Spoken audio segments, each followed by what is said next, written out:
Bonjour à tous, je me présente Yacine Messaoudi, expert comptable chez Comptacom. Je suis en charge de notre service digital freelance et vous accompagnerai donc tout au long de notre collaboration. Suite à la mise en place de votre dossier, nous vous transmettrons une série de vidéos. Elles ont pour objectif de vous familiariser avec certaines notions juridiques et comptables qui vous serviront dans le suivi de votre activité, de répondre aux questions qui reviennent le plus souvent, de vous conseiller sur différents points qui nous semblent importants. Nous vous transmettrons également des vidéos de présentation de nos outils informatiques et de nos applications capture et notes de frais. En plus de cette base, nous vous communiquerons régulièrement des newsletters pour vous tenir au courant des évolutions et des points de vigilance. Il est normal que certains points vous semblent un peu compliqués. Nous restons évidemment disponibles pour répondre à vos questions et nous suivrons l'application des normes comptables et fiscales à la mise en place de votre dossier et tout au long de votre activité. Notre rendez-vous bilan annuel permettra également d'échanger sur les chiffres de l'année et sur votre stratégie.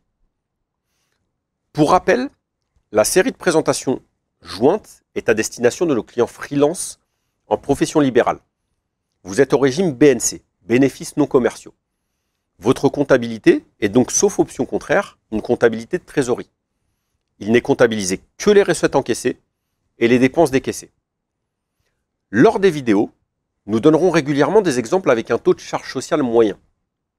Attention, il peut être différent selon les professions et peut varier selon les revenus. Chaque exemple est donc à adapter à votre situation personnelle. Nous parlerons également de taux marginal d'imposition. C'est le taux d'imposition à l'impôt sur le revenu le plus haut de votre foyer fiscal. L'impôt sur le revenu est en effet un impôt progressif avec différentes tranches.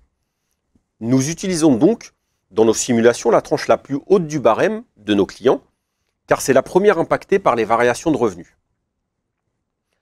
Avant de passer aux vidéos, quelques petits conseils pour débuter. Tout d'abord, pensez à adhérer à une AGA, Association de gestion agréée. Ce n'est pas obligatoire, mais cette adhésion vous permet d'éviter une majoration fiscale de votre résultat lors de la déclaration de vos revenus imposables. Elle vous permettra de plus, dans certains cas, de bénéficier de la réduction d'impôt pour frais de comptabilité. Nous y reviendrons au cours d'une prochaine présentation. Envisagez de faire une déclaration d'insaisissabilité de vos biens immobiliers.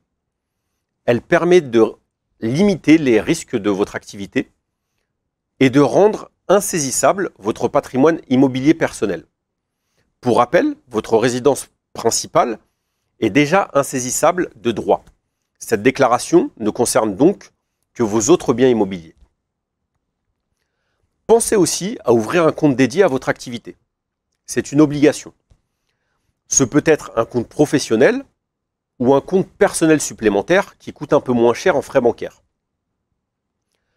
Organisez dès maintenant votre administratif et transmettez-nous régulièrement vos factures et justificatifs. S'y prendre au dernier moment entraîne souvent des oublis et des pertes et rend la tâche beaucoup plus compliquée ensuite. Pour les entrepreneurs ayant commencé en franchise de base de TVA, suivez au plus près vos encaissements pour identifier le mois de dépassement du seuil de franchise. Intéressez-vous enfin à votre protection sociale et étudiez l'adhésion à des complémentaires santé. La protection sociale d'un travailleur non salarié est sur certains points moins importante que celle d'un salarié. Il faut donc envisager de compléter avec des contrats de prévoyance complémentaires. Je vous souhaite un bon visionnage.